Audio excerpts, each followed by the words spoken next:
छत्तीसगढ़ अखबार के तमाम पाठकों और दर्शकों को मेरा नमस्कार। आज सुबह सुबह मैं पाकिस्तान के मामलों पर चर्चा करने के लिए पाकिस्तान के एक मार्क्सवादी पार्टी के कार्यकर्ता हैं, जो वहाँ लाल सलाम नाम की मैगजीन है, कम्युनिस्ट पार्टी की, मार्क्सवादी पार्टी की, उसके एडिटर भी हैं।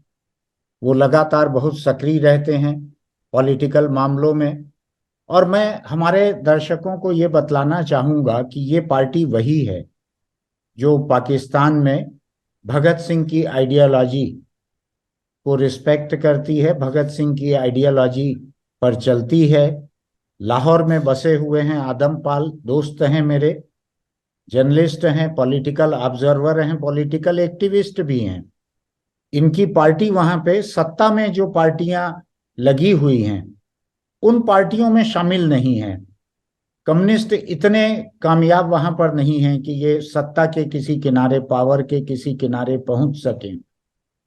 तो ये मेरे हिसाब से एक ऐसे व्यक्ति हैं जो इन दो पार्टियों के बीच जो झगड़ा चल रहा है, जो मिलिट्री इस्टेब्लिशमेंट, जो पाकिस्तान की जुडिशरी, गवर्नमेंट, पार्लियामेंट, इन सब के बीच जो कई तरह के कॉम्प्लिकेशन चल रहे हैं, तो आदम मेरे हिसाब से उस पे हमारे लोगों को बतलाने के लिए एक बहुत ही सही व्यक्ति हैं। आदम, वेलकम टू दिस डिस्कशन। बहुत शुक्रिया आपका। और हमारी पहली जूम मीटिंग हो रही है ये। और पाकिस्तान बड़ी उथल पुथल से गुजर रहा है। बहुत सारी चीजें हो रही हैं वहां पर, अदालतें जो हैं वो इन्वॉल्व हैं इमरान खान के केस में। तो मैं थोड़ा सा आपसे समझना चाहता था, जरा खुलासे से आप बताएं कि ये हालात जो आज हैं वहां पर, ये मामला क्या है। इमरान खान के खिलाफ करप्शन के कौन से केसेस हैं? जब प्राइम मिनिस्टर थे इमरान खान, उस वक्त तोश खाना में जो विदेशी तोहफे मिले हुए थे, उसमें कुछ गफलत उन्होंने की है, ऐसा एक मामला सुनाई पड़ता है। एक मामला सुनाई पड़ता है उनकी एक बीवी हैं या थी, बुशरा बीवी, तो वो किसी यूनिवर्सिटी की चीफ हैं, वहां के किसी ग्रांट वगैरह का या डोनेशन का मामला है। तो इमरान के खिलाफ ये मामले क्या हैं, और आज वो कैसे लीगल कॉम्प्लिकेशन में फंसे हैं, थोड़ा आप खुलासे से बताएं। जी बहुत शुक्रिया आपका भी और दिल्ली छत्तीसगढ़ का भी। और पाकिस्तान में उथल पुथल आपको पता है कोई नई नहीं है। पाकिस्तान की अगर हिस्ट्री देख लें 70 75 साल की, तो उथल पुथल से ही भरी हुई है। यहाँ पे तो लोगों को आदत हो गई है अभी उथल पुथल अगर ना हो तो थोड़ी बेचैनी हो जाती है कि काफी दिन हो गए कुछ उथल पुथल हुई नहीं है। तो लोग इसको एंजॉय भी करते हैं और खुश भी रहते हैं। तो आजकल वैसे हंगामे वगैरह काफी हुए हैं। यहाँ पे आपने शायद देखा भी होगा इमरान खान की खैर जो गिरफ्तारी थी वो काफी बड़ा एक पॉइंट था जिसपे काफी डिबेट चल रही थी काफी टाइम से, और वो फिर कर लिया और उस पे काफी फिर हंगामे वगैरह हुए।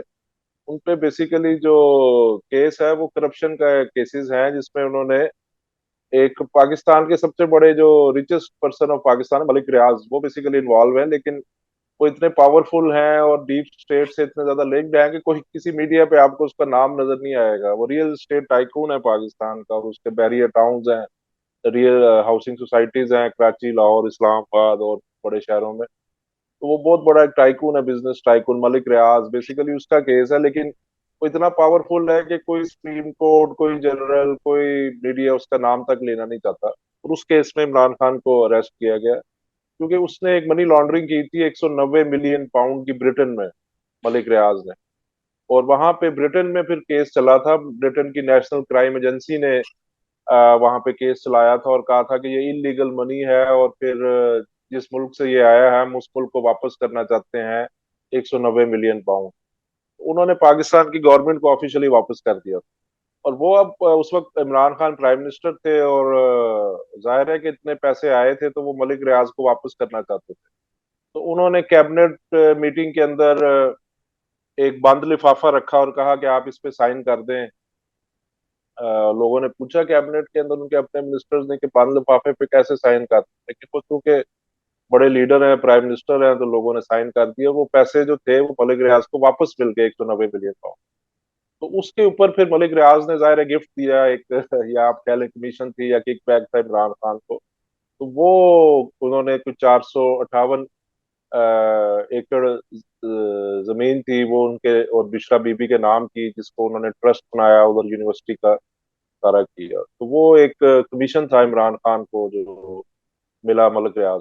तो वो सारा केस अब एक नेशनल अकाउंटेबिलिटी ब्यूरो है पाकिस्तान में, जो जनरल मुशर्रफ ने बेसिकली बनाया था।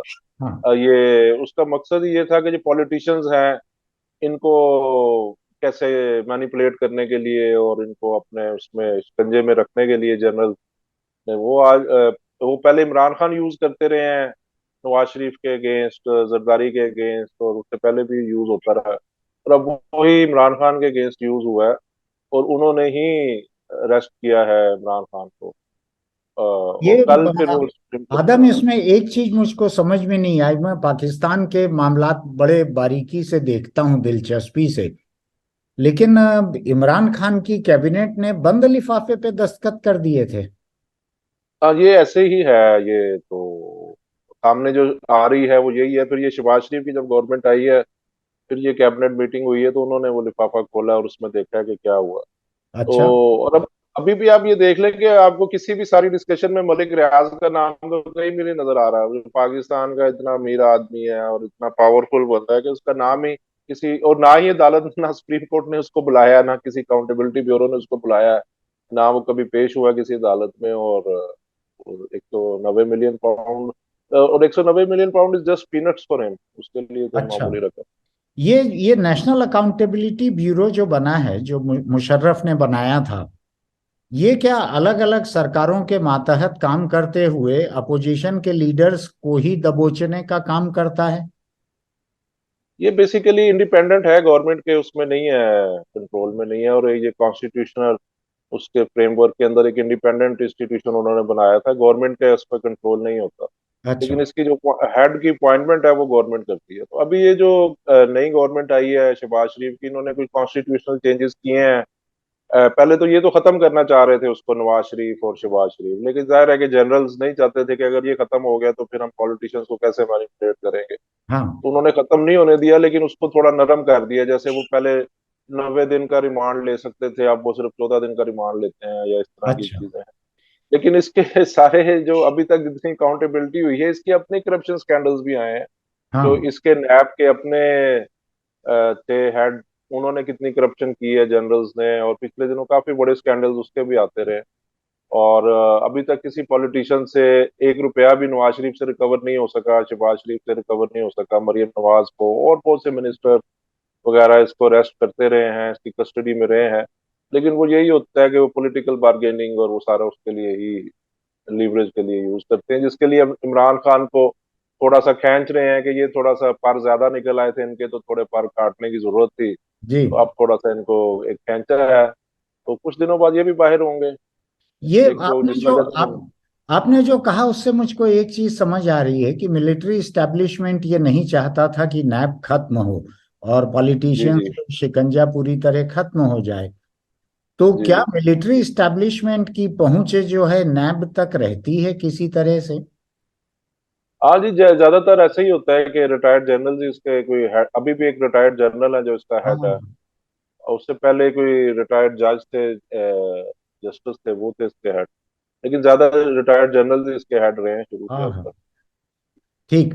अब ये बतलाइए, इमरान खान की पार्टी ने जितना वायलेंटली रिएक्ट किया है उनकी अरेस्ट पे, उसको लेके मैं देख रहा था, बीबीसी की एक रिपोर्ट पढ़ रहा था मैं, तो कुछ लोगों का पाकिस्तान में ये कहना है कि इमरान की पार्टी एक पॉलिटिकल पार्टी होने की लेजिटिमेसी खो रही है, ऐसा करके कि एक अरेस्ट जो कि कोर्ट के ऑर्डर पे हुआ है, और उसमें आगे अपील वगैरह का प्रोविजन है, जिसमें कि इमरान की तरफ से गए सुप्रीम कोर्ट से उनको एक रिलीफ मिली। इस बीच में अगर उनकी पार्टी इतना वायलेंटली रिएक्ट कर रही है, तो कुछ लोगों का कहना है पाकिस्तान में कि इमरान की पार्टी एक जायज पॉलिटिकल पार्टी होने का हक खो रही है ऐसे में।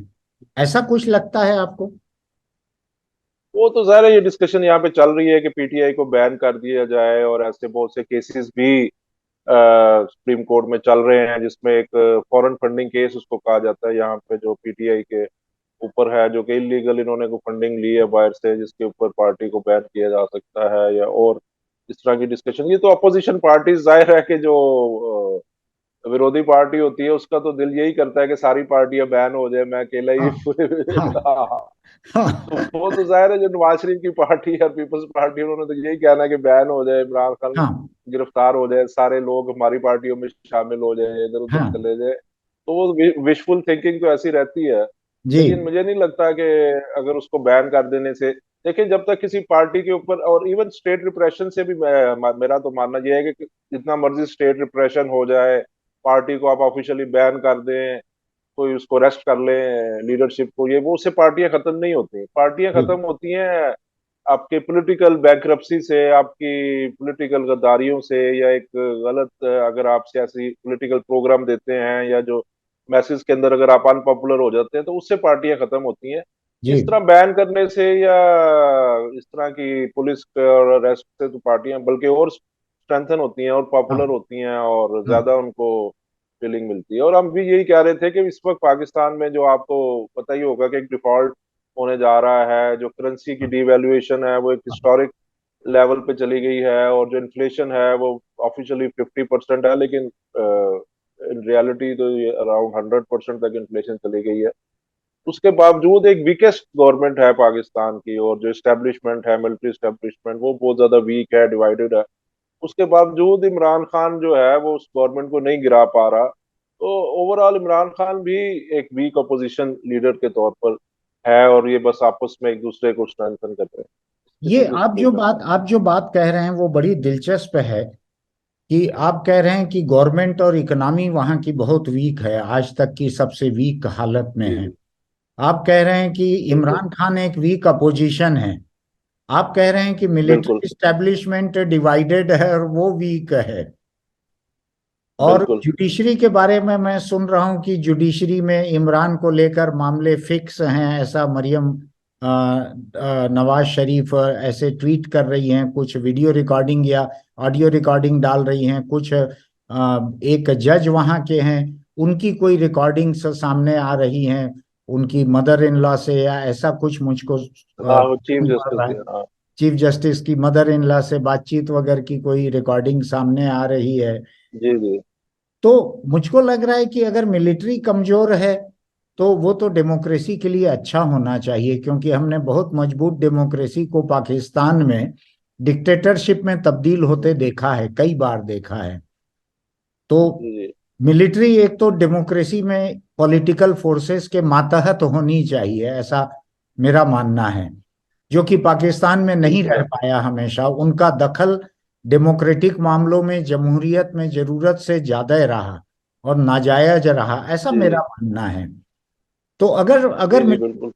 अगर मिलिट्री इस्टेब्लिशमेंट अगर कमजोर हो रहा है, डिवाइडेड है, तो ये तो मुझको लगता है जमहूरियत के लिए एक अच्छी बात है। लेकिन अगर अपोजिशन कम अगर अपोजिशन कमजोर हो रहा है इमरान खान का, तो ये एक दिक्कत की बात है। क्या कहना है आपका इस पे? उसमें देखें, वो तो बात बिल्कुल, बेसिकली जो मिलिट्री या एस्टेब्लिशमेंट वीक हो रही है या ओवरऑल वीक हो रही है, उसकी वजह ये है कि ओवरऑल पूरी इकोनॉमी ही वीक हो रही है, पूरा स्टेट स्ट्रक्चर ही वीक हो रहा है। और जो जुडिशरी की बात की, जुडिशरी भी वीकेस्ट है, वो मजाक बना हुआ है कि उसकी जो सास है चीफ जस्टिस की, वो फोन करती है और वो कहती है आपने इमरान खान को बचा। उसमें भी ये है कि सुप्रीम कोर्ट के कुछ जज हैं वो प्रो इमरान खान हैं, कुछ जज हैं प्रो नून लीग हैं, और ये कोई नवाज शरीफ है। ये कोई ऐसी बात नहीं है जो सिर्फ जर्नलिस्ट को पता है या चंद लोगों को पता है, ये हर एक को पता है। एक वो जस्टिस काजी फाइज ईसा है, उन्होंने अक्टूबर में चीफ जस्टिस बनना है।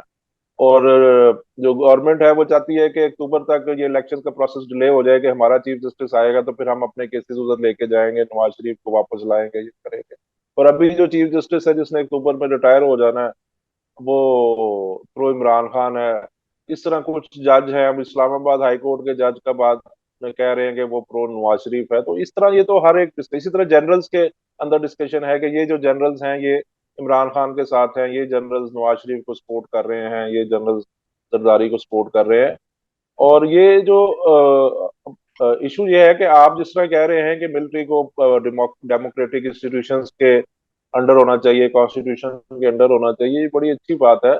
लेकिन असल ये है कि जो पॉलिटिकल पार्टीज इस वक्त हैं, चाहे वो इमरान खान है या गवर्नमेंट है, वो अपने आप को मैसेज के ऊपर तो बेस करती नहीं है, वो तो जनता के ऊपर तो अपने आप को बेस करती नहीं है, वो पावर ड्रॉ कर रहे हैं जनरल से। जी इमरान खान चाहता है कि चीफ जस्टिस जो है वो उसको हेल्प करे। इमरान खान चाहता है कि जो जनरल्स हैं, बल्कि उसने पिछले दिनों जो स्पीच की, बेसिकली वो जो अरेस्ट हुआ है वो करप्शन के चार्जेस तो काफी देर से, 1 साल से उस पर लग रहे थे। जी वो जो अरेस्ट हुआ है वो एक उसने स्पीच की थी, इमरान खान ने एक आईएसआई के जनरल को उसने टारगेट किया था और पॉइंट आउट किया था और कहा था कि इसको ये मुझे असैसिनेट करवाना चाहता है और ये मेरे हाँ। जो है वो मेरे कत्ल करवाना चाहता है। तो इसको वो उसने टारगेट किया था, जिसपे फिर उन्होंने रिएक्ट किया। बड़ी स्ट्रॉन्ग स्टेटमेंट आर्मी की तरफ से एक प्रेस रिलीज आई, फिर उसके हाँ बाद अगले दिन उसको अरेस्ट कर लिया गया। वो ये काफी शायद एक है। ये शायद मिलिट्री की तरफ से एक पहला पॉलिटिकल जवाब था। इसके पहले शायद मिलिट्री ऐसा नहीं करती थी कि नाम लेकर उन्होंने जवाब दिया था। नहीं, इस तरह तो काफी सालों से अब होता चला आ रहा है। नवाज शरीफ ने पहले शुरू किया था, उन्होंने आर्मी चीफ उस वक्त जनरल बाजवा था और ISI chief general Faiz Hamid था। उसने नवाज शरीफ ने स्पीच की थी और नाम लेके दोनों को कहा था कि ये दोनों मेरी गवर्नमेंट गिराने में और मुझे सजा देने में जो है वो इन्वॉल्व है और इनको हटाना है। वो भी देखे ना, पॉलिटिकल पार्टीज ये नहीं कहती कि आर्मी के इंस्टीट्यूशन को पीछे जाना चाहिए, या वो कहते हैं ये दो जनरल अगर चले जाएं और हमारी मर्जी के जनरल आ जाएं तो अच्छा। हमें सपोर्ट करें तो फिर सब कुछ ठीक है। इसी तरह इमरान खान भी यही चाहता है कि ये जनरल हट जाए और उसकी मर्जी का जो जनरल है, उसका जो दोस्त है या फ्रेंडली है, वो अगर आ जाए तो इमरान खान खुश है। यानी तो ये आर्मी की एक तो इशू है। यानी आर्मी की दखल के उसूलन खिलाफ नहीं है ये लोग, ये चाहते नहीं हैं कि नहीं, कोई नहीं दखल इनके खिलाफ। फेवर में हो। हाँ, बस ये चाहते हैं। और कभी कभी थोड़ी बहुत वैसे ही बातें कर देते हैं कॉन्स्टिट्यूशन की और लॉ, रूल ऑफ लॉ की, लेकिन जो इनके एक्शंस हैं, जो इनकी सारी डिबेट्स हैं, डिस्कशंस हैं, या जो सारा कंटेक्स्ट होता है वो यही होता है कि भाई हमें किसी तरह ले आओ। और हाँ। यही बात है कि आप देखें कि इमरान खान अपोजिशन में है, और जिस तरह मैंने पहले कहा कि $300, अब पिछले जब से इमरान खान को अरेस्ट किया है कि 5-6 रुपए जो है वो करेंसी डेप्रिशिएट हुई है डॉलर के अगेंस्ट, तो 300 जी से ऊपर चला गया है। जो आटा है वो पहले ही आपको पता है यहाँ पे लाइनें लगी हैं, लोग जी मर गए हैं। मर गए हैं। दर्जनों लोग मरे हैं आटे की लाइनों के अंदर लगे हुए, आटा नहीं मिल रहा। और अभी जी फिर ये कल परसों दोबारा $200 फी मन जो है वो आटा महंगा हो गया है, और दवाइयां महंगी हो गई, और पता नहीं क्या एक तूफान है महंगाई का, बेरोजगारी का। लेकिन हम्म उसके बावजूद इमरान खान की अगर आप स्पीचेस सुने, डिस्कशन सुने, कभी भी उसने ये नहीं कहा कि आप महंगाई के खिलाफ निकलें, बेरोजगारी के खिलाफ निकलें, या मैं गवर्नमेंट में आऊंगा, मैं लोगों को रोजगार दूंगा, मैं महंगाई खत्म कर दूंगा। तो हम्म उसकी इकोनॉमिक पॉलिसीज तो कोई डिफरेंट नहीं है। तो हम्म इसी वजह से, और वो चाहता भी नहीं है कि लोगों के जरिए वो पावर में आए, वो चाहता है कि वो जनरल्स के जरिए पावर में आए, वो चीफ जस्टिस के जरिए पावर में आए, या और जो पावर ब्रोकर्स हैं अमेरिका से, चाइना से इवन हेल्प मांगते हैं, कभी रशिया से, कभी सऊदीया से, कि आप हमें पावर में लेके आए। तो वो अपने आप को कोई, और ये सारी पॉलिटिकल, ये कोई इमरान खान की बात नहीं कर रहा, सारी पॉलिटिकल पार्टीज की बात कर रहा हूँ। और उस वजह से वो तो अपनी पावर आप देखते हैं ना कहाँ से ड्रॉ करते हैं। जी और ये सिर्फ मेन लीडरशिप की बात नहीं है, जो नीचे उनके एमपीज हैं, एमएलएज हैं, उनका भी यही होता है कि भाई ये ऊपर से एस्टेब्लिशमेंट किसके साथ है, उस पार्टी में शामिल हो जाओ, उसकी टिकट ले लो।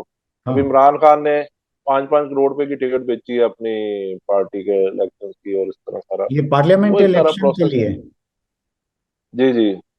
पार्लियामेंट इलेक्शन की इतने से। टिकटें। जी जी जी जी। तो ये ड्यू कब हैं इलेक्शंस वहां पर? देखिए, इलेक्शंस तो जो फेडरल गवर्नमेंट तो अभी उसका टेन्योर खत्म होगा जुलाई में जाके। लेकिन हाँ जो प्रोविंशियल गवर्नमेंट्स हैं पंजाब की और पश्तूनख्वा की, वो डिसॉल्व हो चुकी हैं और उनके इलेक्शंस तो ऑलरेडी ड्यू थे। हाँ। और सुप्रीम कोर्ट ने ऑर्डर भी किया हुआ है कि 14 मई को इलेक्शंस करवाए जाएं पंजाब में। लेकिन हाँ। वो होते नजर नहीं आ रहे, और अगले मुझे नहीं लगता कि 6 महीने तक कोई मूड है एस्टेब्लिशमेंट का या गवर्नमेंट का कि इलेक्शंस हम्म करवाने की तरफ जाए। और इमरान खान भी ज्यादा सीरियस नहीं है इलेक्शंस के हवाले से, वो बस चाहता है कि किसी तरह बगैर इलेक्शन के अगर मैं आ जाऊं तो ज्यादा बेहतर है। अच्छा। इलेक्शन के उस प्रोसेस में मुझे ना ही जाना पड़े, हाँ इतने लोगों की तकरीरें करनी पड़ेंगी, लोगों से मिलना पड़ेगा, और सारा वो पोलिंग स्टेशन पे जाना पड़ेगा। वैसे ही आर्मी चीफ कह दे कि नहीं जी, इमरान खान की गवर्नमेंट रिस्टोर करते हैं, इनको हमने निकाल के गलती की, अब हम पछता रहे हैं, तो चीफ जस्टिस कोई रिस्टोर कर दे किसी तरीके लेकिन से, तो ये ज्यादा लेकिन बेहतर है। आदम, मुझको एक बात बतलाइए कि पाकिस्तान के कॉन्स्टिट्यूशन में किसी गई हुई गवर्नमेंट को रिस्टोर करने का ऐसा कोई प्रोविजन है क्या? प्रोविजन तो इधर कोई भी नहीं है, प्रोविजन तो सब कुछ निकल आता है। अभी कल जो सुप्रीम कोर्ट ने इमरान खान के हवाले से जो रूलिंग दी है, वो तो अभी तक लोगों को समझ ही नहीं आई कि उन्होंने किया क्या है। हाँ, समझ कि वो नहीं आई अरेस्टेड है। कि हाँ, वो रिलीज कि है वो कि वो अरेस्टेड अरेस्टेड है कि कस्टडी में रहेगा कि क्या है, ये मुझको भी समझ नहीं आया। मैं बारीकी से देख हाँ, रहा। ये लीगल एक्सपर्ट्स को भी समझ नहीं आ रही कि वो डी कोड करने की कोशिश कर रहे हैं कि ये क्या किया गया है। सिर्फ उन्होंने इमरान खान को रिलैक्स करवाया, असल में वो काफी टेंशन में थे, जो अंदर से हाँ न्यूज आ रही थी कि वो खाना नहीं खा रहे और वो वॉशरूम नहीं जा हाँ रहे, वो ये नहीं जा रहे, तो उन्होंने बस उनको रिलैक्स किया है कि आप इसको जेल ना समझे, आप हाँ इसको अपना घर ही समझे। हाँ तो आप अपने जो दोस्त आपने बुलाने हैं 10-15, हाँ वो दोस्त हाँ अपने बुला लें, और हाँ किसी चीज की जरूरत है तो इमरान खान ने रिक्वेस्ट भी की कि इस्लामाबाद में इनका घर है, बनी गाला हाँ एक जगह है वहां पे, उन्होंने कहा मुझे बनी गाला शिफ्ट कर दिया जाए, तो उन्होंने कहा नहीं नहीं, वहां पे सिक्योरिटी रिस्क हो जाएगा, तो आप हाँ इधर ही रहें, तो हाँ बाकी आप हमारे मेहमान हैं। तो हाँ ये इसको जेल ना सम, हालांकि वो जेल भी नहीं है, वो एक गेस्ट हाउस को बेसिकली एक हाँ। सब जेल करार दिया गया।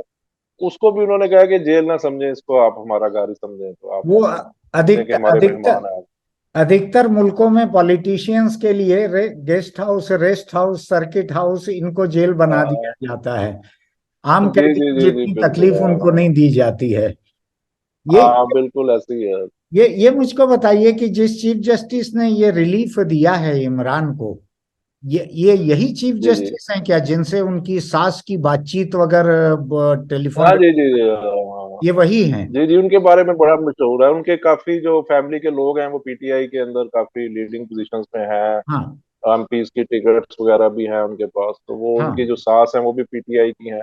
ये हाँ तो वैसे आजकल पाकिस्तान में काफी डिस्कस हो रहा है, इवन आर्मी ऑफिसर जनरल्स की वाइफ्स के बारे में भी ये कहा जा रहा है कि वो सारी इमरान खान की फैंस हैं। बेसिकली हाँ इमरान खान की पार्टी से ज्यादा उसको कहा जाता है कि ये फैन क्लब है। जब वो हाँ क्रिकेट स्टार थे और वो काफी ज्यादा पॉपुलर हाँ थे, तो वो उस वक्त जो फीमेल्स थी, खवातीन थी, वो बड़ी फैन थी उनकी। हाँ, वो प्ले तो वो बॉय अब किसी इमेज, उनकी प्ले जनरल बॉय इमेज काम आती है उनके। वो किसी जनरल की बीवी कह देती है कि नहीं जी, इसको आप थोड़ा इजी हाँ रखें। इसी तरह चीफ जस्टिस की बीवी, कोई सास या कोई बहन बेटी कह देती है कि नहीं, इतना जुल्म ना करें बेचारे पे, मासूम सा तो है, क्या कर दिया है उसने। यानी पॉलिटिक्स में खूबसूरत हैंडसम होना जो है, ये भी आजकल मायने आ, रखता है। बस वो एलिटिस्ट पॉलिटिक्स है पाकिस्तान की, इसमें कोई वर्किंग क्लास का कोई रिप्रेजेंटेशन तो है नहीं, हाँ और कोई वर्किंग क्लास की ना कोई डिस्कशन है ना बात है, तो एलीट की फिर पॉलिटिक्स ऐसे ही होती है कि आपस में रात को अच्छे गप्पे भी मारते हैं, एक दूसरे के साथ इकट्ठे महफिल भी करते हैं, और सुबह एक दूसरे को फिर पार्लियामेंट में गालियां भी निकाल रहे होते हैं, तो बस ऐसे ही चलता है। ये लेटेस्ट मैं पॉलिटिक्स है, कोई ऐसी आइडियोलॉजिकल पॉलिटिक्स तो है नहीं। जी जी, मैं जितनी पॉलिटिकल पार्टीज का नाम यहाँ जानता हूँ, यहाँ दूर बैठे हुए, उसमें से एक बेनजीर की पार्टी है, भुट्टो की पार्टी, एक जी नवाज जी शरीफ की पार्टी है, एक इमरान की पार्टी है। ऐसे तीन पार्टियों जी का जी, ही नाम मैंने ज्यादा पढ़ा हुआ है। ज्यादा यही है, मेजर पार्टीज यही है। जी बाकी छोटी छोटी पार्टियां तो बहुत सी हैं, इस वक्त जो कोलिशन गवर्नमेंट है उसमें एक दर्जन से ज्यादा पार्टियां हैं, लेकिन वो इतनी मेजर स्टेक होल्डर्स नहीं है। इसमें एक यही पीपल्स पार्टी है भुट्टो की, और आप उसको जरदारी और जो उसका बेटा है बिलावल भुट्टो, वो लीड कर रहा है। जी इमरान खान की पीटीआई है, तहरीक इंसाफ जिसको कहते हैं, पाकिस्तान जी तहरीक इंसाफ पीटीआई, इसको इमरान खान लीड कर रहे हैं। इसके अलावा नवाज शरीफ की पार्टी है मुस्लिम लीग नवाज, हाँ जिसको यहाँ पे हम नून लीग ज्यादा वैसे कहते हैं, नवाज शरीफ क्योंकि एन से नून से अच्छा नून लीग उसको कहा जाता है, जिसकी अब गवर्नमेंट है। शहबाज शरीफ का भाई है, उसकी बेटी है मरियम नवाज, उसकी लीडर है, हाँ बाकी उसके सारे फैमिली मेंबर्स ही लीडरशिप में है उसकी। हाँ इसके अलावा एक मौलाना फजलुर रहमान है, जो इस्लामिक फंडामेंटलिस्ट है, राइट विंग के, उसकी पार्टी है। अच्छा। इसी तरह कराची बेस्ड एक पार्टी है एमक्यूएम, वो है कोलिशन में। लेकिन और छोटी फिर नेशनलिस्ट पार्टी। जी, लेकिन पार्लियामेंट में मेन रोल इन्हीं तीन पॉलिटिकल पार्टीज का ज्यादा दिखता जी है। जी जी जी, और जी जी स्टेट्स बिल्कुल में ऐसा कोई ही है। ऐसी पार्टियां हैं वहां जो किसी एक स्टेट में ताकतवर हो, वहां गवर्नमेंट फॉर्म करती हो, ऐसी हैं कोई पार्टियां स्टेट्स में? हाँ हाँ जी जी बिल्कुल, वो तो नेशनलिस्ट पार्टियां हैं। पश्तूनख्वा में, बलूचिस्तान में खासतौर पर काफी ज्यादा हम्म। नेशनलिस्ट पार्टीज हैं। बलोच नेशनलिस्ट, पश्तून नेशनलिस्ट है। फिर एमक्यूएम है कराची हैदराबाद में, जो महाजर है वहाँ पे उर्दू स्पीकिंग, उनको वो राइट विंग की पार्टी है बेसिकली एमक्यूएम, जो फेडरल हाँ। गवर्नमेंट में भी अभी कोलिशन में है, और कराची में और हैदराबाद में काफी एक इम्पोर्टेंट पार्टी है। मुत्तहिदा कौमी मूवमेंट उसका नाम है, जिसमें अल्ताफ हुसैन पहले उसके लीडर होते थे, वो भी लंदन में रहते हैं, बीस अच्छा। पच्चीस साल हो गए हैं। जी। ये आपने राइट विंग जो कहा है, इस बारे में मेरी थोड़ी सी क्यूरियोसिटी है कि इन तीनों मेजर पॉलिटिकल पार्टीज में से कौन सी ऐसी है जिसको कि वहां के रिलीजियस ग्रुप्स ज्यादा सपोर्ट करते हों? उनकी कोई चहेती पार्टी है इन तीनों में से? इसमें वैसे तो नवाज शरीफ भी रिलीजियस ग्रुप को सपोर्ट करता रहा है। इमरान खान बेसिकली आजकल ज्यादा, इसको तालिबान खान भी कहा जाता है, आपको पता है इंटरनेशनल मीडिया में, और इसने पब्लिकली तालिबान की सपोर्ट भी की है। जी। और अभी भी ये समझता है, ये ऑफिशियली इसकी स्टेटमेंट है कि तालिबान के साथ फ्रेंड रिलेशन होने चाहिए, उनके खिलाफ मिलिट्री ऑपरेशन नहीं होना चाहिए, और उनको सेटल डाउन करवाना चाहिए। तो ये एक प्रो तालिबान इसका स्टैंड इमरान खान का है आजकल ज्यादा। और नवाज शरीफ वगैरह पहले भी तालिबान के सपोर्टर रहे हैं। उसामा बिन लादेन को नवाज शरीफ के साथ बड़ा करीबी उसका रिलेशनशिप थे, वो जी। सारा पहले रहा है। लेकिन आजकल जरा नवाज शरीफ वगैरह ये कहते हैं कि नहीं जी, तालिबान के खिलाफ मिलिट्री ऑपरेशन हमने करना है, या थोड़ा सा उसका अगेंस्ट हैं। तो ये बाकी पीपल्स पार्टी की अगर आप हिस्ट्री देखें तो वो थोड़ी डिफरेंट है। हाँ। क्योंकि भुट्टो ने सोशलिज्म का नारा दिया था यहाँ पे पाकिस्तान में, रोटी कपड़ा मकान का स्लोगन दिया था, और उस वजह से उसको वर्किंग क्लास में बहुत ज्यादा सपोर्ट मिली थी 60s में, 70s में, जिसकी वजह से वो पावर में आया था। और हाँ। उस वक्त सारे ये जो इस्लामिक फंडामेंटलिस्ट हैं वो उसके खिलाफ हो गए थे सारे। हाँ। लेकिन अगर पिछले देखा जाए, बेनजीर ने खुद तालिबान को सपोर्ट किया, फिर उसके बाद एक पूरी ट्रेजेक्ट्री है कि इन्होंने कैसे अपने नारे से खुद गद्दारी की, और झूठ बोला, धोखा दिया वर्किंग क्लास को, एंटी वर्किंग क्लास सारे डिसीजन लिए। पॉलिसीज इंप्लीमेंट की, जिसकी वजह से फिर वो पीपल्स पार्टी, अभी सिंध में तो पीपल्स पार्टी की ही गवर्नमेंट है, पिछले तकरीबन 15 साल हो गए। जी। तीसरी कंजेक्टिव गवर्नमेंट है जो अब खत्म होने जा रही है। तो लेकिन उसके बावजूद उनकी जो पॉपुलैरिटी है, ये सपोर्ट बेस है, वो काफी पीछे गई है। तो ये वो अपने आप को एक लिबरल प्रोट्रे करते हैं। ये जुल्फिकार अली भुट्टो वहीं सिंध के ही थे ना, लड़काना के? जी जी हाँ जी हाँ जी, लाड़काना उनका होम टाउन था, और सिंध के एक वडेरे थे, काफी बड़े उनकी लैंडलॉर्ड फ्यूडल थे सिंध। मुझको मुझको और ध्यान है, जिस दिन जियाउल हक ने, ये मिलिट्री डिक्टेटर थे, जब इनको फांसी दी गई जुल्फिकार अली भुट्टो को, तो मैंने अखबार के पहले पन्ने पर एक सुर्खी लगाई थी, इसकी हेडलाइन लगाई थी कि जिया ने किसी के ना सुनी, भुट्टो को फांसी। क्योंकि दुनिया भर से अपील की जा रही थी उस वक्त जियाउल हक से हाँ कि फांसी न दे जी जी भुट्टो को, लेकिन उसने किसी की नहीं हाँ सुनी और फांसी दी। मुझको याद है ये पूरा सिलसिला। हाँ, नहीं, जिया ने उस वक्त कहा था कि कब्र एक है और बंदे दो हैं। तो देखें, अगर यह है कि अगर मैं भुट्टो को फांसी नहीं दूंगा तो फिर मैं मारा जाऊंगा ज़ाहिर है।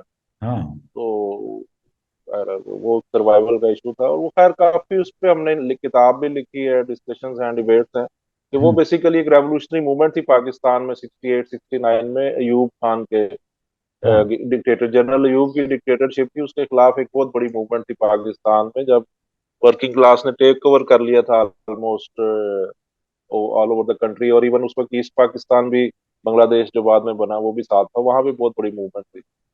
तो उस वक्त भुट्टो इधर इमर्ज हुआ, शेख मुजीब उधर इमर्ज हुए। तो हाँ। काफी ज्यादा पॉलिटिकल सिचुएशन वहां पे अपीवल था। फिर वो सारा एक 71 की वॉर, और जो बांग्लादेश का बनना, उसके बाद फिर भुट्टो यहाँ पे प्राइम मिनिस्टर बने। भुट्टो ने पाकिस्तान की हिस्ट्री की सबसे बड़ी नेशनलाइजेशन की थी। जी।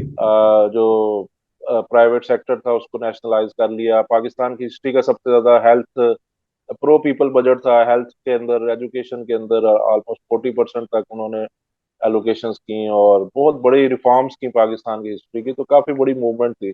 हम्म। लेकिन जब भुट्टो की अपनी पॉलिसीज की वो रिवर्सल शुरू हुआ तो लोग उसके अगेंस्ट हो गए, और वो मूवमेंट जब पीछे गई तो फिर काउंटर रेवोल्यूशनरी फोर्सेस ने अटैक किया और मिलिट्री दोबारा फिर एस्टेब्लिश हुई। और उसमें पाकिस्तान की पॉलिटिक्स में एक और बात इंपॉर्टेंट है कि अमेरिकन इंपीरियलिज्म का बड़ा एक की रोल होता है यहाँ पे हाँ पॉलिटिक्स में। और अभी हाँ। भी यहाँ पे यही समझा जाता है और कि जो आर्मी चीफ की अपॉइंटमेंट है या गवर्नमेंट्स का बनना और टूटना है उसमें अमेरिकन की इन्वॉल्वमेंट बहरहाल मौजूद होती है। और एक, इसीलिए पाकिस्तान के जो पॉलिटिशियंस हैं वो चाहते हैं कि अमेरिका से अच्छे ताल्लुकात बना के। हाँ हाँ। लेकिन हाल के वर्षों में मैं देख रहा हूं कि लगातार चीन के ज्यादा करीब जाते रहा है पाकिस्तान। और जी जी अमेरिका से उसकी एक किस्म से बिना कहे हुए थोड़ी सी दूरी दिख रही है मुझको। जी जी जी। हाँ, जो पाकिस्तान चाइना के रिलेशंस हैं वो खैर नए नहीं है वो, क्योंकि वो कहते हैं ना दुश्मन का दुश्मन दोस्त होता है, हाँ तो वो एंटी इंडिया बेसिस पे इन्होंने प्रो चाइना पॉलिसीज थी और उसमें हाँ अमेरिका के अप्रूवल से बना हुआ था। बल्कि जब ये हेनरी किसिंजर का विजिट हुआ चाइना का और माओ से मिला, और जब वो पहली दफा अमेरिकन प्रेसिडेंट जो था रिचर्ड निक्सन माओ से मिला, तो वो पाकिस्तान के थ्रू ही सारा डिप्लोमेटिक प्रोसेस हुआ था। और वो पहले पाकिस्तान आते थे, यहाँ से फिर जो थे वो दूसरे चाइना। प्लेन में बैठ के चाइना जाते थे। हाँ, हाँ तो वो पाकिस्तान के जो चाइना से रिलेशन थे वो अमेरिकन अप्रूवल के साथ ही थे और अमेरिका के हाँ एग्रीमेंट के साथ ही थे। लेकिन हाँ। पिछले अरसे के अंदर आपने देखा है कि चाइना ने के और अमेरिका की अपनी काफी ज्यादा टेंशन बन गई हैं, और आप इसमें कॉन्फ्लिक्ट जो बन गया जो पहले नहीं था। नहीं अगर था। आप 10-15 साल पीछे चले जाएं तो अमेरिका चाइना, बल्कि अमेरिका ने तो चाइना को वेलकम किया WTO में, और हाँ अमेरिकन कंपनीज ने चाइना में इन्वेस्ट किया, तो उस वक्त हाँ पाकिस्तान भी उसके साथ बड़ा ठीक था, कंफर्टेबल था। हाँ लेकिन जब दूसरे एक तरफ अमेरिका चाइना का कॉन्फ्लिक्ट बन गया, दूसरी तरफ अमेरिका पाकिस्तान से कोई इतना खुश नहीं था अफगानिस्तान के इशू से, और अफगानिस्तान से विड्रॉल किया जब अमेरिकन ने, और हम्म। वहां पे बड़ी ह्यूमिलिएटिंग डिफीट हुई, काबुल में अमेरिकन को भागना पड़ा, उनकी एम्बेसी से स्टाफ निकला, मारे गए लोग बहुत ज्यादा। तो बड़ा एक बड़ा ही ह्यूमिलिएटिंग विड्रॉल था हाँ काबुल से, जिसकी वजह से अमेरिकन खुश नहीं है पाकिस्तान से, और इसीलिए हाँ वो इनको सबक भी पैसे भी बंद कर दिए उन्होंने IMF के और सारा हाँ कुछ। और पाकिस्तान चाइना के ब्लॉक में जाने की बातें यहाँ पे बहुत ज्यादा होती है रशिया चाइना के, लेकिन पाकिस्तान जा नहीं सकता वहां पे। हाँ जितना इनके लिंक्स हैं अमेरिकन इंपीरियलिज्म से, वेस्टर्न सारा पाकिस्तान की। अब देखिए नवाज शरीफ लंदन में बैठा है, अभी शहबाज शरीफ भी लंदन में ही था काफी दिनों से। हाँ और इनकी सारी प्रॉपर्टीज, बिजनेसेस, इनके बच्चे सारे जनरल्स, एक पीछे हाँ पिछले दिनों खबर आई थी कि तकरीबन 190 से ज्यादा जो रिटायर्ड जनरल्स हैं वो कनाडा की नेशनैलिटी उन्होंने ले ली है। हाँ इसी तरह कोई ऑस्ट्रेलिया में बैठे हैं, कोई अमेरिका में हाँ। बैठे हैं। तो वो तो ये इनका सारा सिस्टम उधर से है, तो वो तो नहीं, चाइना तो नहीं जाएंगे रिटायरमेंट के बाद जनरल साहब उधर, हम्म। ना वो जा सकते हैं। वो अमेरिका मैं जाना ही पसंद करते मैं एक चीज ये समझना चाह रहा था। वैसे तो हिंदुस्तानी पॉलिटिक्स जिसको मैं ज्यादा करीब से देखता हूँ, यहाँ भी ईमानदारी जो है हिस्ट्री की बात हो गई है। कोई पॉलिटिक्स और ऑनेस्टी इन दोनों को एक कागज में अगर लिखें तो शायद कागज बीच से अपने आप फट जाए, कुछ ऐसी नौबत दिखाई पड़ती है। तो क्या पाकिस्तान में लीडर का ऑनेस्ट होना, पॉलिटिशियन का ऑनेस्ट होना, या कभी भी कोई मुद्दा बनता है ये? हैं। नहीं नहीं नहीं नहीं, ये तो आप पॉलिटिक्स तो वैसे एक गाली यहाँ पे कहा जाता है कि यार ये हमारे मेरे से पॉलिटिक्स ना करो। हाँ जब तो कहते हैं ना किसी को कि मेरे से सीधी बात करो, मेरे से पॉलिटिक्स ना करो। हाँ तो पॉलिटिक्स को तो उसके टर्म का मतलब ये गाली है, या एक है कि आप झूठ बोल रहे हो या आप मेरे से हाँ फ्रॉड कर रहे हो। हाँ तो वो तो सारा फ्रॉडस्टर्स हैं, गैंग माफियाज हैं, गैंगस्टर्स हैं, ब्लैक इकोनॉमी से रिलेटेड। जिस तरह आपको पता है इंडिया में भी क्रिमिनल्स हैं जो मेंबर पार्लियामेंट है, बिल्कुल रेप के केसेस हैं या बिल्कुल। करप्शन के केसेस हैं, मर्डर के केसेस हैं। मर्डर के तो केसेस। ये तो सबसे ज्यादा जो पॉसिबली जो सबसे ज्यादा जो इलेक्टिव, इमरान खान एक टर्म यूज करते हैं इलेक्टेबल्स के, मैं इलेक्टेबल्स अपनी पार्टी में लेके आया हूँ। तो हाँ इलेक्टेबल के मैंने ट्रांसलेशन यहाँ पे यही की थी कि जिसने ज्यादा मर्डर किए हैं, जो ज्यादा करप्ट है, जो यहाँ पे थानेदार के साथ जो अदालत को हैंडल ब्राइब कर लेता है, जजेस को सारा कुछ बदमाशी कर लेता है, तो वो इलेक्टेबल है। जो हाँ शरीफ आदमी है वो तो नहीं इलेक्टेबल हो सकता, जिसने हाँ कुछ साधारण जिंदगी हाँ। गुजारनी है वो तो नहीं इलेक्टेबल है। यानी यही अलग हुए 75 साल हो चुके हैं, लेकिन मुझको लगता है कि हिंदुस्तान और पाकिस्तान की पॉलिटिक्स में बहुत सी चीजें एक सरीकी हैं। डॉलर के एक वैल्यू में तरह की नहीं है, एक ही फर्क है। है। एक ही है पॉलिटिक्स। और डॉलर हाँ की वैल्यू थोड़ी सी उधर फर्क हो गई है, लेकिन बाकी एक ही पॉलिटिक्स है। एक ही हाँ। लोग हैं, एक ही तरह उनका सारा कल्चरल बैकग्राउंड है, एक ही तरह के रहना सहना है, हम्म। सब कुछ एक ही है। शायद एक चीज का थोड़ा सा फर्क है कि यहाँ जुडिशरी की अपनी अकाउंटेबिलिटी कुछ ज्यादा दिख रही है। मैं ऐसा इमेजिन नहीं कर पाता कि हिंदुस्तान में चीफ जस्टिस सास से, अपनी मदर इन लॉ से फोन पे कुछ डिस्कस करे, वो सामने आ जाए और उसके बावजूद कुर्सी पे बना रहे, या उस केस की सुनवाई भी हाँ। कर ले, उस केस की हीयरिंग भी नहीं कर। नहीं, ये तो कुछ भी नहीं है, ये तो चले एक पर्सनल सी कॉल थी। यहाँ पे करप्शन का केस, वो ऑडियो लीक हुई है जिसमें एक जो चीफ जस्टिस के साथ ही बेंच में दूसरे जज थे, मुजाहिर अली अकबर नकवी, उनकी तो वो आई है, वो तकरीबन 100 करोड़ पे है, उन्होंने वो उसमें ब्राइब ले रहे हैं। और हमने तो ये जो बॉलीवुड की फिल्मों में देखा था कि एक वो लाख को पेटी कहते हैं, करोड़ को खोखा हाँ कहते हैं। हाँ। तो यहाँ पे जो 100 करोड़ को ट्रक कहते हैं, और हमें तो नहीं पता था इन चीजों का। वो जज साहब की ऑडियो लीक हुई है जिसमें वो कह रहे हैं 2 ट्रक ले आओ, 3 ट्रक ले आओ। ये तो वो केस के बदले जो वो, ये और सुप्रीम उसके कोर्ट बावजूद वो जज का केस दे ऑडियो, रहे हैं। ये सुप्रीम हाँ कोर्ट जी, हाँ जज जी, कह रहे सुप्रीम। हैं। हाँ, जज कह रहे हैं। और वो ये मरियम नवाज वगैरह ने वो ऑडियो लीक की थी, लेकिन उसके बाद उन्होंने कहा कि इस जज की तो करप्शन की ये सारा सामने आ गई है ऑडियो इसकी, और इसको जो है वो केस से अलग किया जाए। तो उन्होंने कहा नहीं, ये ऐसी ऑडियो शॉडियो आती रहती हैं। तो ये सुप्रीम कोर्ट के जजेस की बात कर रहा हूँ। तो आप इमेजिन करें कि जो लोअर कोर्ट्स में करप्शन की और वो जो सारी सिचुएशन होगी वो किस लेवल के ऊपर चली गई होगी। और वो केसेस उसकी भी खैर वीडियोस वगैरह, क्योंकि वो सीसीटीवी लगे होते हैं अदालतों वगैरह में, कभी कभार उसकी भी फुटेजेस आ जाती है कि आपस में जब लड़ाई होती है। तो वो तो आप इमेजिन ही नहीं कर सकते कि क्या सिचुएशन है लोअर कोर्ट में और अंदर। मैं अदम एक चीज तो समझ। ओवरऑल बेसिकली बेसिकली तो सिस्टम का क्राइसिस है ना, ओवरऑल पूरी स्टेट का क्राइसिस है, इकोनॉमिक क्राइसिस है, पॉलिटिकल क्राइसिस है, सोशल क्राइसिस है, मॉरल क्राइसिस है। तो वो ओवरऑल पूरा सिस्टम ही हमें लगता है कि कोलैप्स करने की तरफ जा रहा है। अगर आप सिर्फ इकोनॉमी को ही देख लें तो बिल्कुल एक on the verge of default है। बिल्कुल। अगले 1 महीने के अंदर इम्पोर्ट्स की सिर्फ कैपेसिटी है, उसके बाद तो आप इम्पोर्ट ही नहीं कर सकते, आपके पास पैसे ही नहीं है। तो कैसे आएंगे, क्या होगा, कुछ समझ नहीं है किसी को। मैं इकोनॉमी की बहुत समझ नहीं रखता, लेकिन लोग कंपेयर कर रहे हैं कि क्या पाकिस्तान श्रीलंका बन जाएगा, जहां पे बहुत खराब हालत है।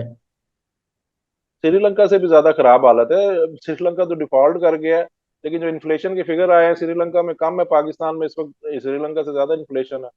और जिस तरह वहां पे शॉर्टेजेस थी, उससे ज्यादा शॉर्टेजेस यहाँ पे हैं। यहाँ पे आप आटे की देख लें, लाइनों के अंदर जब लोग मर रहे हैं।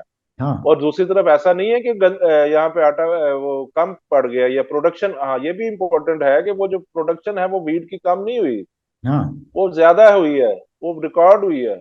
लेकिन वो स्मगल हो जाती है या वो स्टॉक कर लेते हैं, वो आर्टिफिशियल शॉर्टेज पैदा कर देते हैं, और वो गवर्नमेंट का कोई कंट्रोल नहीं है। जो फ्लोर मिले हैं उनके अपना माफिया है, जो ये वो जो आड़ती होते हैं उनका एक जो कॉन्ट्रैक्टर्स हैं उनका अपना एक माफिया है। जो, और वो उसमें सारे मिनिस्टर्स, उसमें जनरल्स, उसमें सब लोग इन्वॉल्व होते हैं, जज सारे। और वो लोग महंगाई से मर रहे हैं, लेकिन किसी को कोई पूछने वाला मुझको नहीं। ये सुन के भी बड़ी हैरानी हुई कि मिलिट्री इस्टेब्लिशमेंट वहां पे बहुत सारी इंडस्ट्रीज चलाता है, बहुत सारे बिजनेस करता है।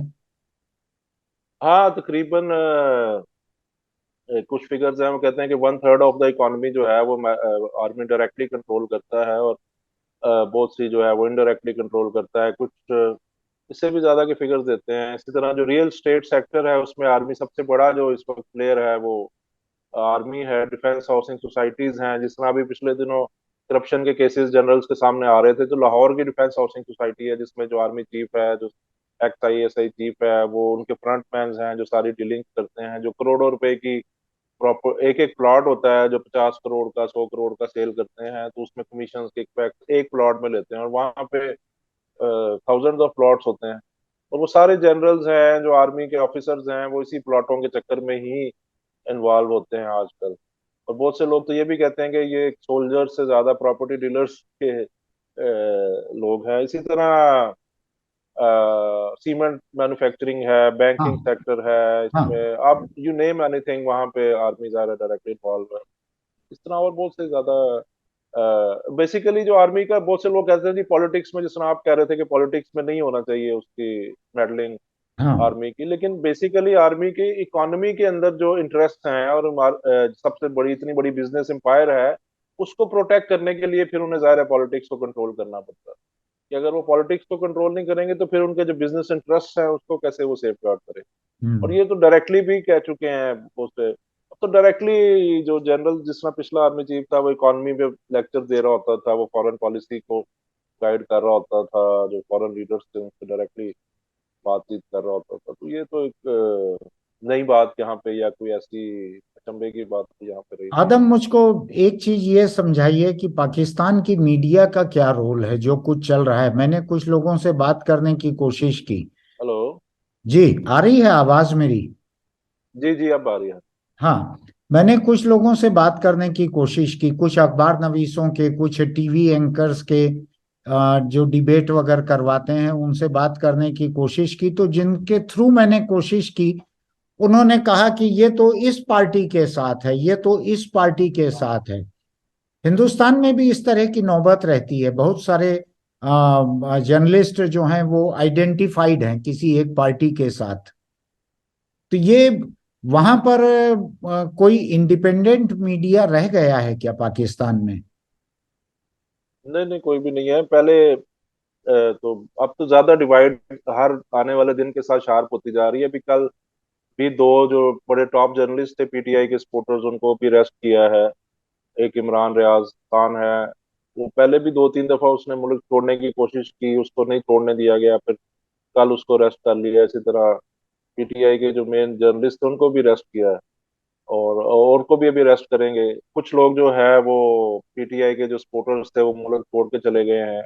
और एक अरशद शरीफ थे, जो बड़े सीनियर जर्नलिस्ट थे, पीटीआई के बड़े वोकल सपोर्टर थे, उनका असैसिनेशन हो गई थी, वो कीनिया चले गए थे पाकिस्तान छोड़ के, लेकिन वहां भी उनको असैसिनेट किया। और इमरान खान यही कह रहा है कि इसकी भी जो इल्जाम है वो आर्मी के ऊपर या किसी जनरल के ऊपर लगाने की कोशिश कर रहा है कि भाई इन्होंने उसको कीनिया के अंदर असैसिनेट करवाया है पाकिस्तान।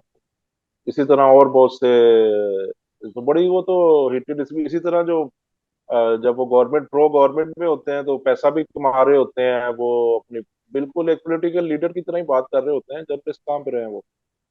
तो वो तो मुझे नहीं नजर आ रहा कि कोई, इसी तरह जो इवन चैनल्स हैं पूरे के पूरे, आप जिस तरह जियो है वो प्रो नवाज शरीफ चैनल है, या ARY पहले प्रो पीटीआई था, लेकिन अब वो थोड़ा उसको उन्होंने इधर दोबारा ले आए हैं एंटी पीटीआई। तो पूरे पूरे चैनल्स, पूरी पूरी अखबारें के लोगों को पता है, जो पीटीआई के सपोर्टर्स हैं वो अपने चैनल्स देखते हैं और वो दूसरे। तो पिछले दिनों में तो ये हुआ है कि अब चैनल्स नहीं लोग देखते, अब यूट्यूब पे आ गए हैं हाँ। ज्यादातर जो पाकिस्तान के सीनियर रिपोर्टर्स हैं। और बहुत से इवन एक्स आर्मी ऑफिसर्स हैं जो लंदन बैठ के, अमेरिका बैठ के यूट्यूब पे अपने आर्मी के खिलाफ ही बात कर रहे होते हैं, या आर्मी के एक फैक्शन से दूसरे फैक्शन के अगेंस्ट।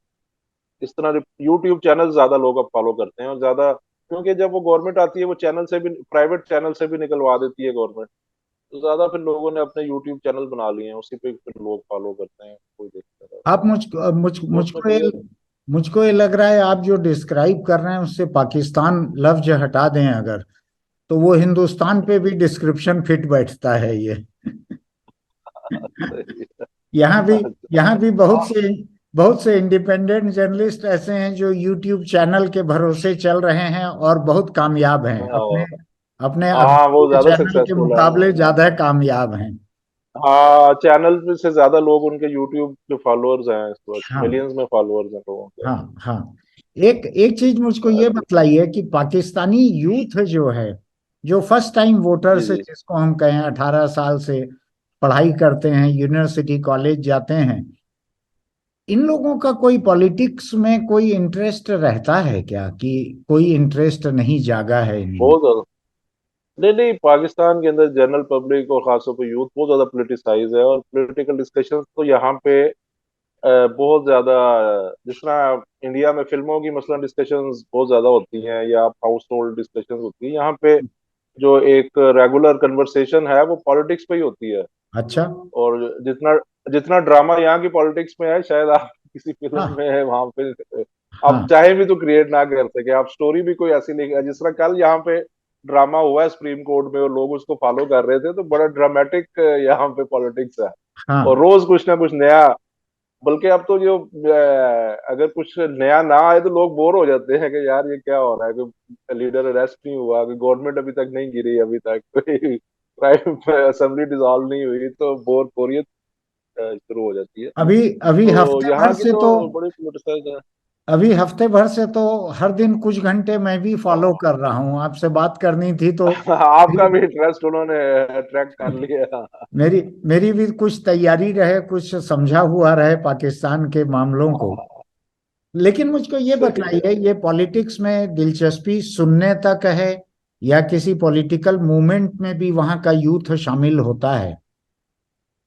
नहीं, उसमें ये था कि जब इमरान खान अभी अब गौर पावर में नहीं आया था, तो उस वक्त एक यूथ की एक लेयर थी पाकिस्तान में, जो यूनिवर्सिटी या आपको भी पता है कि यहाँ पे एजुकेशन या उस तरह एक बड़ी लिमिटेड लेयर है जो यूनिवर्सिटी तक चली जाती है।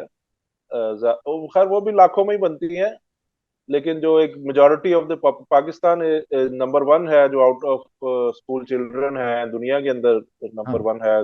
अगर उसका पॉपुलेशन से रेशो निकाला जाए, 2.5-3 करोड़ बच्चे ऐसे हैं जो स्कूल ही नहीं कभी जाते। हाँ। फिर जो स्कूल जाते हैं, फिर कॉलेज यूनिवर्सिटी की तो रेशो बहुत कम हो जाती है। हाँ। लेकिन डेफिनेटली जो लोग यूनिवर्सिटीज जाते हैं, वो पहले शुरू में इमरान खान से काफी अट्रैक्टेड थे। जो अर्बन आप यूथ कह लें, जो हाँ। थोड़ा एक मिडिल क्लास यूथ थी, उसकी एक पॉपुलैरिटी इमरान खान की तरफ थी। लेकिन जब ये 4 साल पावर में रहा है, उसकी वजह से लोग बहुत ज्यादा मायूस हुए हैं।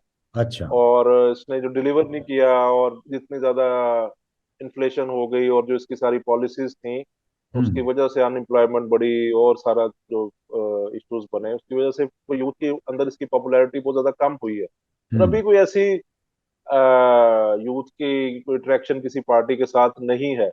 हाँ। और अभी बहुत से लोग एक्सपेक्ट कर रहे थे कि जब इमरान खान को अरेस्ट करेंगे तो लाखों लोग सड़कों के ऊपर निकल आएंगे, तो ऐसा नहीं हो सका। लाखों लोग तो नहीं।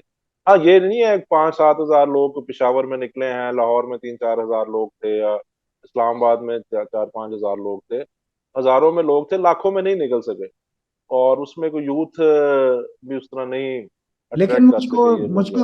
मुझको दो चीजें दिख रही है इमरान के सपोर्ट में। जो डिमॉन्स्ट्रेशन हुए हैं उनमें ये शायद पहला मौका था कि मिलिट्री इस्टेब्लिशमेंट्स पे डायरेक्ट अटैक किया लोगों ने, क्राउड ने। जी जी जी, ये बिल्कुल शायद बिल्कुल। पहला मौका था। और दूसरी बात यह है कि पहली दफा हुआ है लाहौर। पहली दफा हुआ है और 8 या कितने लोग मारे भी गए हैं, तो इसका मतलब है वायलेंट प्रोटेस्ट थी। नहीं, 8 की तो फिगर बड़ी कम आ रही है। जो ज्यादा पीटीआई वाले तो 50 से ज्यादा का फिगर दे रहे हैं जो डेथ हुई हैं। और अच्छा। ऐसा लग भी रहा है कि खासतौर पर पेशावर में, पश्तूनख्वा के प्रोविंस में ज्यादा डेथ हुई हैं। और इवन लाहौर में 4-5 का फिगर दिया जा रहा है, इसी तरह। और दूसरे छोटे शहरों में 2-2, 4-4 की डेथ हुई हैं। एक क्वेटा में तो वो इसकी वीडियो भी आई थी जिसको सर पे गोली लगी थी। तो डेथ्स हाँ। तो हुई हैं काफी, और काफी वायलेंट प्रोटेस्ट भी थे लाहौर में। कोर कमांडर जो मेन जनरल होता है किसी भी इलाके का, तो वो उसको घर को जाके जला दिया। इसी तरह और कंटोनमेंट्स में गए। अब उसमें बहुत से लोग ये भी कह रहे हैं कि इसके पीछे भी कुछ जनरल्स ही हैं जो आपस में टग ऑफ वार, जनरल्स के अंदर एक टग ऑफ वार चल रही है।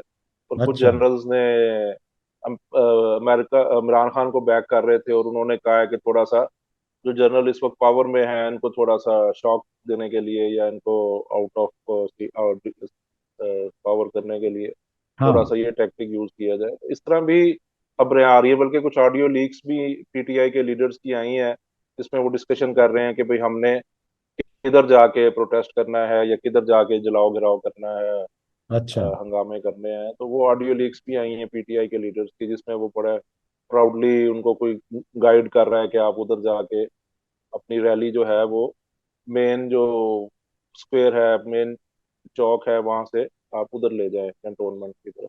मैं तो ऐसा एक लग रहा है कि हाँ, पीछे से कोई प्लानिंग है। एक एक चीज आदम मुझको ये समझाओ कि इमरान की ये तीसरी बीवी जो है बुशरा बीवी, इनके बारे में जी कहा जी जाता था कि ये कि स्पिरिचुअल गुरु थी ये। जी जी जी जी। और फिर पहले इमरान शायद उनके डिसाइपल थे, शिष्य थे उनके, फिर उनसे जी जी, शादी फिर हुई। शादी कर ली उन्होंने। फिर शादी कर ली उन्होंने। तो एक स्पिरिचुअल गुरु जो है उसको यूनिवर्सिटी और इतनी जमीन और इतना पैसा, ये दोनों चीजें साथ साथ कैसे चल रही हैं? स्पिरिचुअल ऐसे ही है वो तो। काफी करप्शन के तो, ये आप सिर्फ यूनिवर्सिटी का तो एक इशू है, उन पे करप्शन के बहुत ज्यादा एलिगेशन है। बल्कि एक ऑडियो लीक भी आई थी जिसमें बेसिकली बुशरा बीबी जो इनकी वाइफ है, उनकी एक फ्रंट पर्सन और उनकी एक बड़ी बेस्ट फ्रेंड बड़ी पुरानी है, उसको, उसका नाम है फराह गोगी, हाँ जो कि अभी भागी हुई है पाकिस्तान से बाहर, दुबई में है शायद या उससे बाहर है। उस पर बहुत ज्यादा करप्शन के केस हैं, तो उसकी भी ऑडियो लीक आई थी जिसमें वो कह रही थी कि बुशरा बीबी के वो एज अ गिफ्ट या एज अ करप्शन 3 कैरेट की डायमंड रिंग मैं दे रही हूँ। जो हाँ। मलिक रियाज की बेटी उसको कह रही थी, तो उसने कहा नहीं, बुशरा बीबी कह रही है मुझे 5 कैरेट की डायमंड रिंग चाहिए, मुझे 3 कैरेट, क्योंकि तुम्हारा केस बड़ा है, काफी मुश्किल केस है। अच्छा। तो इस तरह के तो एक एलिगेशंस नहीं है, इस तरह के तो ढेरों एलिगेशंस हैं बुशरा बीबी पे। इवन ये पुलिस के अपॉइंटमेंट्स के ऊपर वो पैसे ले रही थी, 5 करोड़ पे दो, और पुलिस के बस ट्रांसफर पोस्टिंग्स के जो पैसे होते हैं, और डिस्ट्रिक्ट एडमिनिस्ट्रेशन की जो पोस्टिंग्स होती हैं या सेक्रेटरी लेवल की जो पोस्टिंग्स होती हैं पाकिस्तान में, आपको पता है वो फिर कोई इंपॉर्टेंट पोस्ट जिसमें ज्यादा कमाई हो। करप्शन के चांसेस होते हैं, हाँ, ज्यादा कमाई वाली पोस्ट के लिए फिर वो पैसे दे के लगते थे। तो पहले भी ये सारा कुछ होता था, लेकिन इन्होंने जरा ज्यादा उसको ऑर्गेनाइज कर दिया और कहा कि भाई अच्छा। रेट लिस्ट उन्होंने निकाल दी क्लियरली, हाँ, कि भाई ये रेट है। इस तरह के तो बहुत ज्यादा उन पे करप्शन के एलिगेशन हैं। यानी आप आपकी और बात सुन के मुझको लग रहा है कि इस किस्म के ऑडियो, इस किस्म के वीडियो ये पाकिस्तान में खूब चलते हैं।